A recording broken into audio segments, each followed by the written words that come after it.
सोनी हो लकड़ी बाबा लोग जानो रहे तो ए अरे बाप रे बाप चाचा के दादी के दादा के मौसा के मौसी के परनाती के नाती के रिश्ता हो यही से लोग प्यार हो गइल बाटे बहुत ज्यादा पता ना का कुल बोला तनी अक्का जी के है यहां पे सही सही बता झूठ मत बोला नदी यही बार आप कपार पर कपार उड़ा दे हम सच कहता नहीं देखा हम कोनो अंगूठा छपना है कि तो के ना पहचान समझ गेला ना हे जी के का होता है सब हमके मालूम बाटे नतियो कहीं के भगत आए तर मुई ममरो आए हो अब बेटी पतो वाला हो गल बन तो मने का होवे माने कि हमके याद ना आवेला।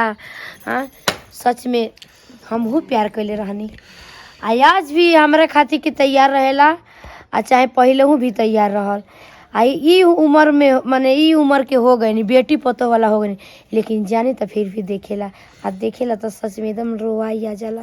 भले हम 40 साल का बुढ़िया बानी तक का हो भले बेटी पतो वाला बानी तक का हो लेकिन जौन 16 साल के लड़का से जौन प्यार रहे न सच में कतनी उ प्यार तो हमारा आज तक ले मर्दो ना दिहलस का बताई।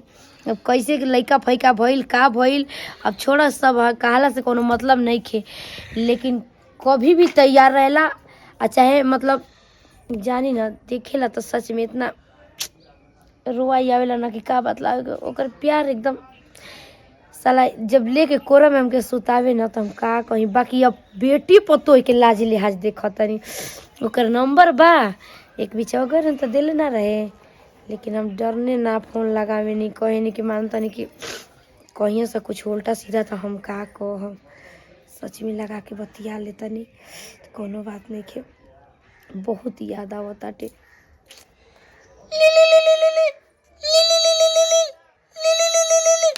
हेलो हेलो हम बोला तनी के जूही जूही जूही हाँ राकेश बोला काल नमस्कार जी नमस्कार नमस्ते जी अब बड़ बानी तो नमस्ते अब मान लगे ऊ तो कुल मतलब प्यार करने तो में बड़ छट के का बात बाटे ना और हम तो तोसे करत ना रानी जबरदस्ती तू कैला ना। अच्छा ठीक बा सॉरी आज काहे याद आ गई हम का बताई खाली अब पतोहिन के लाज लिहाज करतनी प्यार तो उतने बाटे जितना कि पहले रहे। अरे ये जरूर थोड़ी ना कि रोज रोज मोबाइल में बात करो तबे मतलब प्यार बना रही ऐसा कुछ नहीं के। अच्छा ठीक बा तो फिर कहाँ बाड़ू हो जान कहाँ आई हम तो के तो पता बाटे ना कि इस समय हम कहाँ रह सके नहीं अपना घरे लेकिन सोचा तनी कि पतो वाला बनिया के नैहरे में रही बुलावे लन सब भतीजा बा हमार मंजीता बा कजली उजली के बुआया वाया लेकिन हम कहनी कि वैसन रह जैसे कहावत नहीं सुन ले कि सांप के मारो तो सांप मर जाओ लाठी ना टूटे तो वैसे ही हमनी के प्यार हमेशा बनल रहे और केहू जाने ना। ठीक बा जूही हम आवत है फोन रखा आई लव यू टू। अरे साला का प्यार बाटे और ऐसा प्यार है ना कि मैं खाना ना खाए 2-4 दिन तो वो अरे कैसे भूल जाए तो हके जवन तोहफा दिहल उनके निशानी कान में का पहन ले बनी सनम पाके तू तमो का हमके धोखा दिहल ना ना ऐसा कोनो बात नहीं के धोखा नहीं खन दिले लेकिन गाना याद आ गल। भले उम्र ज्यादा बा तका प्यार तो उतने बना भले उनकर चाम बुढ़ा गइल बाटे लेकिन जवानी तनिके बुढ़ाइल हमार ना भले उनकर मनवा बुढ़ाइल थोड़ी बा हम तो जवान बानी ना हमार तो मनवा एकदम जवान हकदार एकदम बुलंद बाटे प्यार हमहू करीला अरे सब कुछ दीहिला जब उनकरा के जब हम कान का बाली देत रहनी तोहफा में तो कितना हंस के मुस्कुरा के हमारी ओंठ में चुम्मा दिहली तो हमार शरीर में कुछ कुछ होखे लागल दिल में गुदी होखे लागल शरीर में पूरा हलचल होके लागल एकदम चेहरा बुलंद हो गई एकदम खुशी से झूम उठ गई कोनो दिक्कत नहीं खे आज हमरा के बोलौले बाड़ी दिलो जान प्यार करेली कोनो दिक्कत नहीं के जिया जूही जूही जिया ना जूही मुंह से निकल गेला जूही तो आरा खातिन हम आ रहल बानी तू ही हमार प्यार हो जूही तू ही हमारा प्यार हो आई लव यू जूही। कितना ठंडा लागता जी। ठंडा लगता है ना स्वेटर पहनी साल ओढ़ अरे हम सलिया खींच देनिया ना एक चलते। अरे मारे कोनिया ना दीदी हम मम्मी जी के करा ले दिन रात बतिया आवेली जी। अरे दादा तो कहीं बतियाउते हुई ते में शौक करे वाली कौन बात बा तू बतियावे तो केहू देखे आवेला उ देखे आवेली। अरे दीदी हम ई कोनिया नु मान ली कि कौन काम बा जी बुढ़ौते में मारे बतिया उला के का घट रहेला। एगो ननद बड़ी तो अपना ससुरा गइली उ की करली इतना बतियाई ना उहो बिटिवा अगर बतिया। अरे तो चुप रह ना कुल कहा लगा का जरूरी केहू सुनी तो का कही हो। देखी दीदी रउआ बर्दाश्त कर। जब जान तोड़ू कि पापा जी घर नहीं खी तारे बतियाओ तो पापे से न बतिया दूसरा से का बतिया।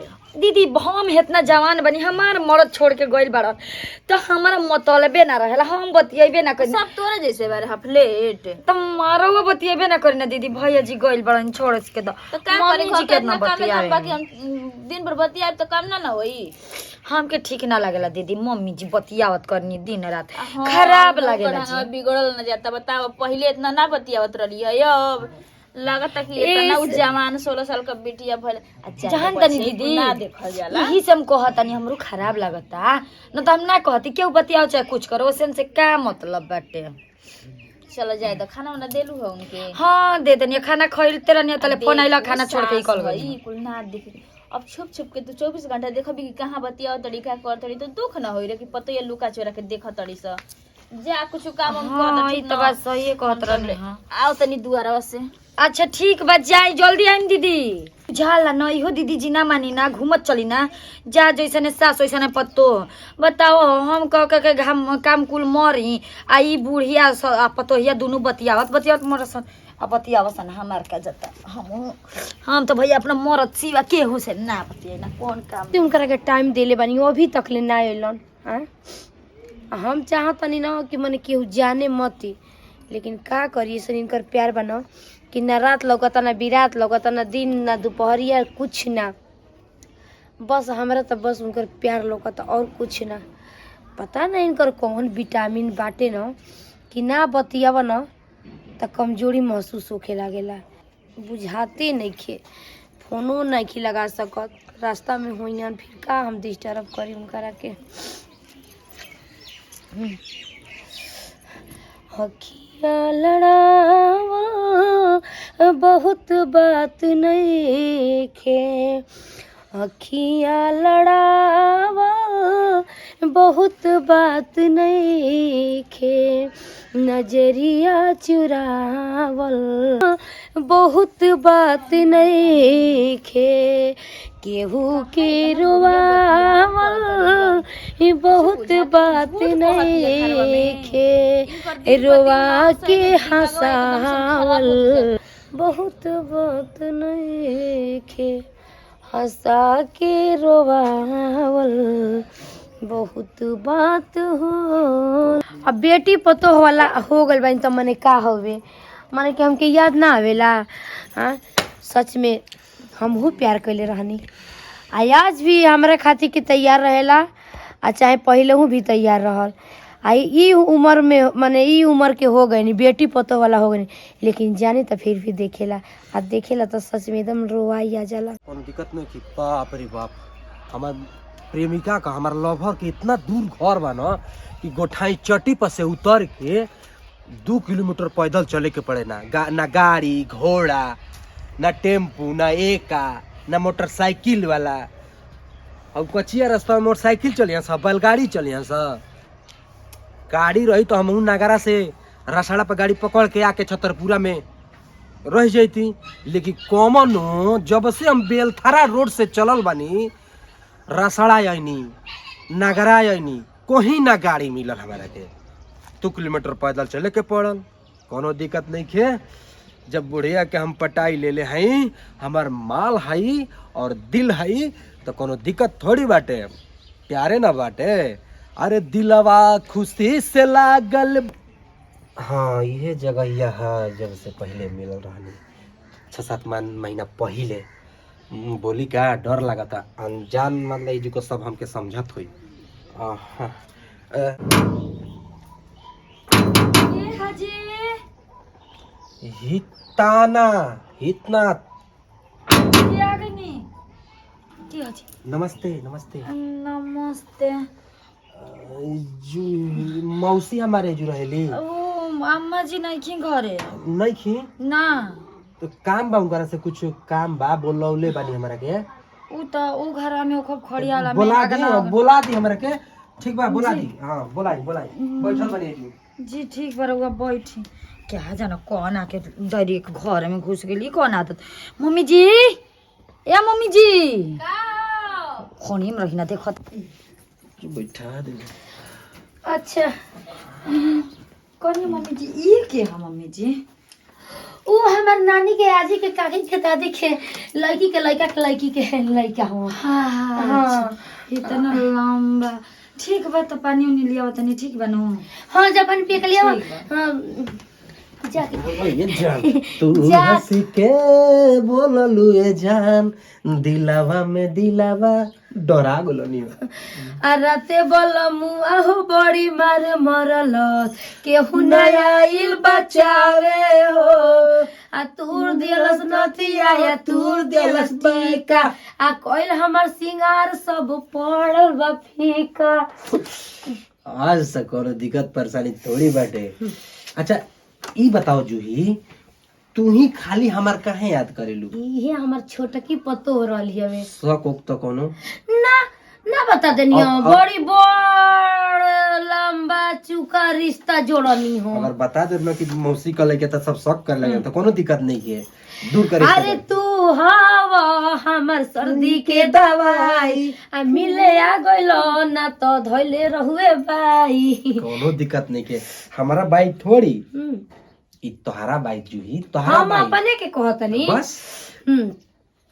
और बतावा कोनो दिक्कत ना और तो कोनो दिक्कत परेशानी नहीं खे देखला बलिया पुरान हो गइल बा दूसर किन दे हां अब तई तोहफा हवे अब भूल जाई तोहके जवन तोहफा दीहनी सनम पाके तू तो मौका हमके धोखा दिहलो। अच्छा छोड़ा मतलब पहले कहाँ देतनी तोहके फोन तो काहे न करत रहलू तो धोखे ना 5 महीना 6 महीना बाद याद कैलू तो का हम कुछ ना हम तोहरी पे 10 लाख 20 लाख खर्चा करनी हम कुछ ना का जूही का ये प्यार है प्यार का सिलसिला भले तोहर उम्र 40 का बा भले हमार उम्र 16 का बा तेमा ये प्यार का सिलसिला है का तो का करे तोहरे खातिर बतावो हमरा खातिर का करबू बस हम ये चाहिए हमके प्यार चाहिए मिस संजोली मुझे प्यार चाहिए यही तो चाहिए। अब आगल अपन वाला पे उतर गेला बस हमके ये चाहिए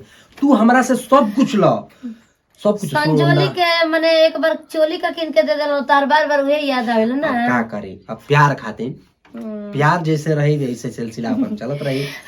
सुना ना का एक बात बताई एगो ना तू 4 गो कहा हमके बारे चुनी लाल मेगा मार्ट में ले चलबा ठीक है भाई ऐसा कोनो बात नहीं के साड़ी किन दे साया किन दे अरे चोली साड़ी किन दे ले आ बॉडीगार्ड ना। किन दे बॉडीगार्ड हाँ गजब बदल देनी है अच्छा कोनो बात नहीं के ठीक बा तब हम का जाई बनवाई हो तब का बनवाई करे जा जाई ना जाके का बात बाटे जानतनी